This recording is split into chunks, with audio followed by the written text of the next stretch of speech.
Like, share and subscribe for more great Cobra Kai Fanspiration videos. Get this video to 100 likes if you would like us to keep releasing more videos like this one, in this Cobra Kai Fanspiration series. Remember to support the writers on social media. Today's story was written by Beta Cobra and tells us the story of Hawk's rise, as Miguel remains in the hospital, following the events of Season 2. And now let's begin. Word of mouth told them at Cobra Kai the heart-lifting news that at least Miguel was going to survive his injuries from the school brawl. Didn't mean things were good, though. Surviving and living were two different things, after all. Who knew how long it would take for Miguel to get back to anything resembling normal? Much less back to being the champ. One did not walk off a broken spine overnight. It shouldn't have happened this way. Hawk wanted to earn his spot as top student in the dojo, by beating Miguel one-on-one at his best. He dreamed about their future rematch, ever since Coyote Creek. It would have been epic, one of Cobra Kai legend. And when Hawk did defeat his friend, he knew his position as the best fighter would have been earned. Sensei Lawrence took that satisfaction away from him. Because it felt hollow. It was no consolation at all to be the best by default. Especially not at the price the title came by. A short time after the dust had begun to settle, Hawk drove to the hospital to check in on Miguel. He didn't stay long. There was no point. One look through the window on the door, and that was enough. The staff had placed Miguel in the long-term care ward. He looked unrecognizable in those neck and spinal braces, with that purple, puffy face. He laid still on the hospital bed, eyes closed, unresponsive to his mother, whose lips were moving while she cared for him. Could Miguel talk at all? Had he even woke up once yet?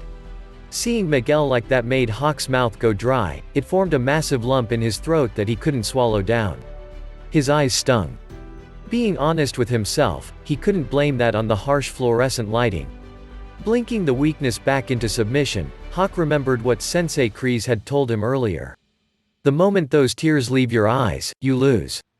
And you're not a loser, are you? No. He wasn't. He would never lose again. But right at that moment, standing in that hospital, Hawk lost his nerve. He slipped his get-well-soon card under the door and sprinted from the building. Some friend he was. Miguel would have stayed, if their situations were reversed. Miguel would have been strong. He missed Miguel, both at school and especially at the dojo. Cobra Kai didn't feel right without him. His presence was even more keenly missed by the students left there than Sensei Lawrence's. Sensei Lawrence. Whenever Sensei Lawrence crossed his thoughts, Hawk found his eyes would squint, and his nostrils would flare. All of this was Sensei Lawrence's fault. He had taught them to be losers. They had been on top after the All-Valley tournament, and he dragged them all down when he, out of nowhere, went soft. He had wormed his bullshit message about showing mercy into their heads. He betrayed what Cobra Kai stood for. And of course Miguel listened. He, more than anyone else, trusted Sensei Lawrence wholeheartedly. Fuck Sensei Lawrence. Hawk hoped he was boozed out, face down in a gutter somewhere. He wouldn't be shocked if that was actually the case. Hawk could forgive Sensei Lawrence for many things. He forgave him for all the times he embarrassed him in front of everyone. He forgave him for punishing him unfairly. He forgave him for keeping secrets from them. He even forgave him for sicking that dog on him in the junkyard. But enough was enough. Hawk would not forgive him for what happened to Miguel. If Sensei Lawrence hadn't fucked things up with his turnabout on showing no mercy, then Miguel wouldn't be in the hospital, with nothing to look forward to but weeks and weeks of physical therapy ahead of him. He'd be there at Cobra Kai, where he belonged. If only he'd broken Robbie's arm and finished the fight. Hawk clenched his jaw just thinking about it. Robbie Keane should have counted himself lucky the cops picked him up before he got his hands on him. Only in the darkest recess of his grim fantasies could Hawk admit what he would have done to Robbie in revenge for taking advantage of Miguel's mercy. If he had his way, when he finished with him, Robbie would have wished Miguel had gone through with it and broken his arm instead. Hawk would have had him begging for the mercy he had previously exploited. But Hawk would never show mercy again. Wasn't it better to spend his time fantasizing scenarios like that than admit to himself he was afraid? Fear does not exist in this dojo, does it? School took on a whole new level of hell for Hawk. In the past, when people stared at him, he knew they were glaring at his lip. Then it was his hair that made them gawk at him with awe and respect. Now, though. What were they staring at now? What made them giggle behind their hands and point at him now? Hawk knew the answer. And it reddened his face. It made him grip his pen with enough force that it threatened to snap in pieces. How long would it take them to forget? How many people would he have to punch in the face to make them forget? He would have put up with it better if Miguel was there with him. With every stare, with every half-concealed laugh at his expense, it resurrected flashbacks to the night at Moon's party. And when Hawk allowed himself the time to reflect on that memory, it always resulted in his cheeks burning, in his muscles tensing, in his blood pressure rising. Because it forced him to remember. Everyone knew. Thanks to Dimitri, everyone knew he was a bedwetting crybaby. Even worse, he didn't get the satisfaction of beating Dimitri to a pulp to regain some of his lost pride. Of all people to lose against, why did it have to be Dimitri? When would he be able to make him pay for all of that? Hawk dared anyone to bring it up, he dared them to say something to his face, about either his loss or the roast. But no one in the dojo opened their mouth. He frightened them too much, with the way he lorded over them. Good. They should be scared of him. Fear brought respect. People would never mess with him if they were afraid of him. The only students in Cobra Kai who never feared him were Miguel and Aisha. But Aisha's parents pulled her from Cobra Kai. She wouldn't be coming back. Another loss, one that Tori must have been reeling from even more than he was. Back down to one girl again. The dojo needed more students, more soldiers, their sensei said, if they wanted to rebuild their reputation in the valley. Everyone now knew Sensei Lawrence's Cobra Kai was a dojo full of losers. It was time for them to see just how strong Cobra Kai could be, under its new management. Hawk committed himself to that endeavor. If he was strong enough, he could single-handedly pull both his and Cobra Kai's reputations out from rock bottom, where they currently resided.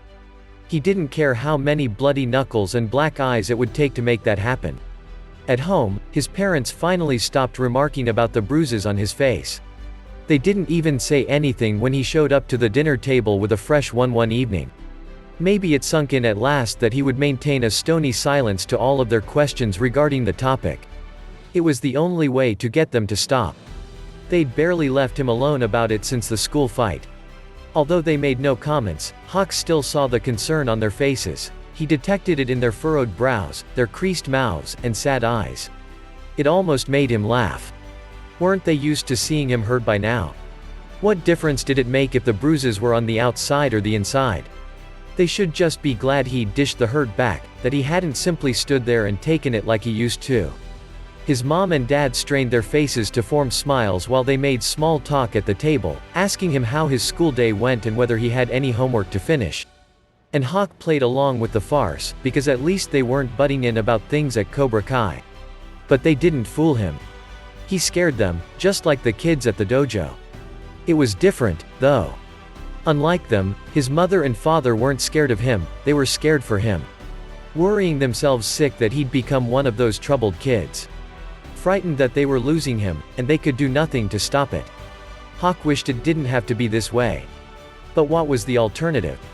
He would never go back to being the son they were familiar with, not without a fight. And they knew it. So they were at a stalemate for now. Why couldn't they be happy for him? Happy that he was still there to fight. Meanwhile Miguel would have to learn how to fight all over again. Why couldn't his parents understand? Why did they want him to be so weak? Hawk couldn't figure out their reasoning. So he continued wearing those bruises like badges of honor, because they showed to everyone that he was no coward. Pain does not exist in this dojo, does it? After practice that day, Hawk stepped into the dojo office. His nose crinkled at the assault of cigar smoke, but he made no comment on that.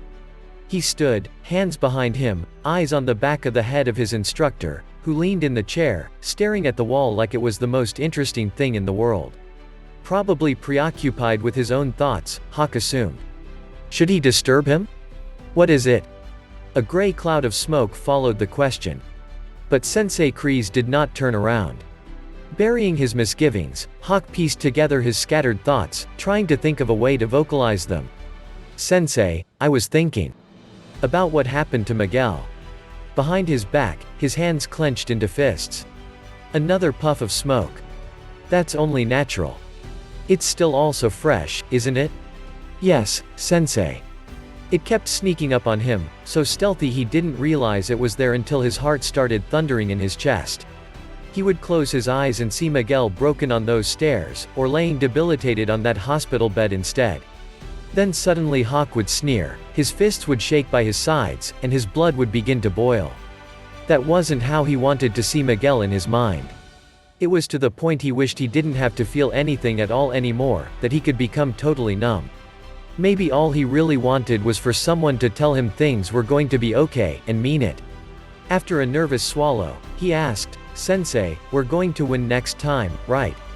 Swiveling around to face the front, Sensei Kreese put out his cigar in the ashtray on the desk. "Soon Cobra Kai will be back on top," he assured, although no reassuring smile could be found on his face to match the confidence behind his words. "We'll weed the enemy out, and they will answer for what they did to Diaz.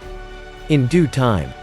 But first, all of you need to be prepared, so you'll be ready when we bring the war back to them." Hawk nodded once. "Yes, sensei." But that single word must have betrayed lingering uncertainty, along with the way his mouth twitched and how his eyes briefly darted. Because Sensei Kreese stood up from his chair. Hawk watched him as he trudged over to where he stood, until the old man loomed large over him. "But what?" asked Sensei Kreese, crossing his arms over his chest. The glare he leveled from under his thick eyebrows made Hawk falter. "Is there a problem?" How could Hawk say what he truly wanted to say without sounding like a wimp? How could he explain the knot he felt in his chest whenever he thought about all the responsibilities and burdens he now faced? How could he admit he felt lost and alone and just wanted someone else to shoulder some of that weight instead? None of that was an option. So Hawk's features hardened, and he answered, "No, sensei." Sensei Kreese tilted his head the slightest, and the corners of his mouth creased. He rested a calloused hand on Hawk's shoulder, it was so heavy. "I understand things have been rough on all you kids since you lost your fight. But right now what the others need to see is a show of courage. Cobra Kai is about strength, remember that. And with Diaz gone, they'll be looking to you for that. Don't let them down. Help them get stronger, and next time none of you will lose." Hawk nodded again. "Yes, sensei." All of his sensei's words sounded encouraging, but they did nothing to untangle that knot in his chest. He mentally kicked himself for his persisting weakness. He didn't have the luxury to wallow in it. Sensei Kreese was right. He was the only one among them strong enough to lead Cobra Kai right now, the only one who had what it took to help take their enemies down. He had what the others were missing. He had the skills, he had the determination, and he had the fury. All Hawk had left was Cobra Kai, and the war against Miyagi-Do. And he had enough fury in his heart to carry that fight through to the bitter end. He would not stop, would not let the fire of that rage be snuffed out by anyone, least of all himself, because then it might have forced him to confront a series of uncomfortable truths. The fury had driven Moon away from him. The fury had turned him against Dimitri. The fury made it impossible for him to make friends with the Cobras who were left behind. The fury had left him utterly alone. The fury would never let him know peace. And if the fury dissipated, it would reveal the worst truth of all. There was no Hawk, there was only him. So Hawk kindled the fury, kept it burning until it was white hot to the touch.